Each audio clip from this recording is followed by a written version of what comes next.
Hi everyone. Did you know that approximately 77% of adults place sentimental value in what would be to most people meaningless or physical objects?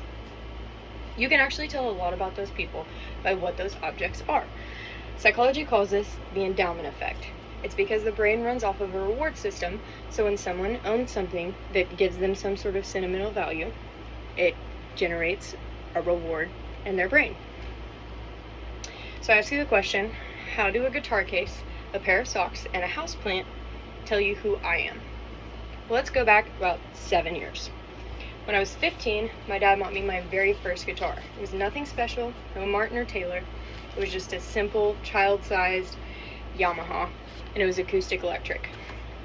So in the back bedroom of my family's 3-bedroom house, there were 10 of us.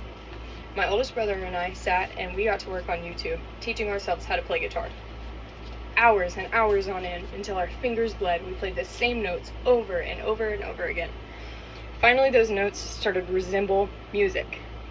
So my parents, unfortunately, heard the same 4 songs in a living room concert on repeat. I didn't care. We continued to play, and that was the most proud I had ever been of myself. Well, one day, my grandpa comes over, and he was far better at playing guitar than we were. So we were all sitting on the back porch. My dad is grilling. We have a little cookout, and he's playing these silly little songs for us and trying to teach us. He's singing his heart out in the least angelic voice you've ever heard in your entire life. And all I remember about that day is how happy my family was, how much joy it brought everybody, and it brought them together. Well, a few years later, my grandfather got sick, and he moved in with my parents and stayed there until he unfortunately passed away.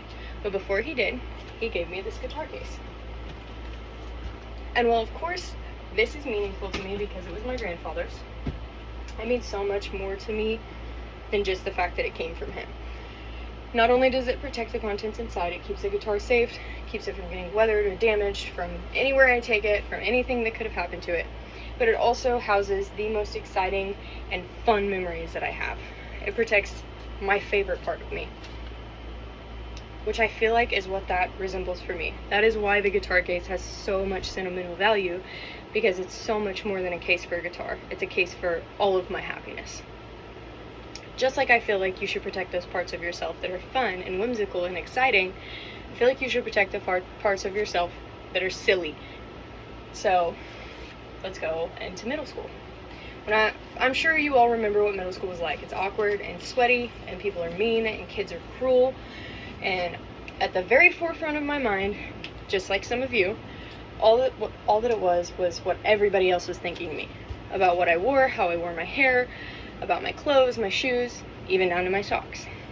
And I played basketball in middle school, and if you know, you have to wear those tall socks while you're in practice, in your games, whatever. One of my favorite movies ever growing up, and to this day, was The Goonies. So my mom had bought me an entire pack of socks that were all Goonies themed socks, and these ones right here were my favorite. And they have Sloth from the Goonies on them, and they say, "Hey, you guys." And I was so embarrassed to wear them. And one morning, I just felt whimsical, so I woke up that morning and I put those socks on and I wore them to practice, and I did not care what anybody thought of me. And my shorts didn't match, my shirt didn't match, it didn't matter. I went to practice and I had a great time. And I learned that day that it doesn't matter what anybody else thinks about you, it matters how you feel about yourself.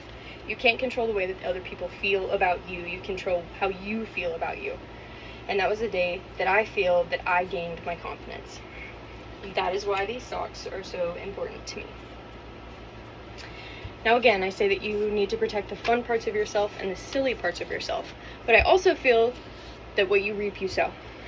Whatever you put into yourself, you'll get out in life. A lot like this little plant. Obviously, we know how plants work. It started out as a small seed, and then it grew and grew into this beautiful vine that it is today. And this plant has gone with me in every home that I've ever lived in. It started out as a small sprout, and then it grew and it grew and it grew. And I watered it, I gave it plant food, I made sure it had plenty of sunlight, I've taken care of it thus far. So it has survived and become beautiful. And I feel that that applies not only to the plants, but to ourselves. You reap what you sow with everyone else, but also within yourself, and you can't pour from an empty cup. So I feel like it's very important for you to nurture and water and feed yourself so you can grow into whoever you want to be. So I'll leave you with this. Embrace your fun. Protect it at all costs. Those parts of you can never get back, and they're what make you who you are. Embrace your silly. Protect that as well. And give yourself what you want other people to see in you. You can't give happy if you don't give yourself happy. You can't give everyone else joy and love and peace if you don't give yourself joy and love and peace and space and room to grow. Thank you.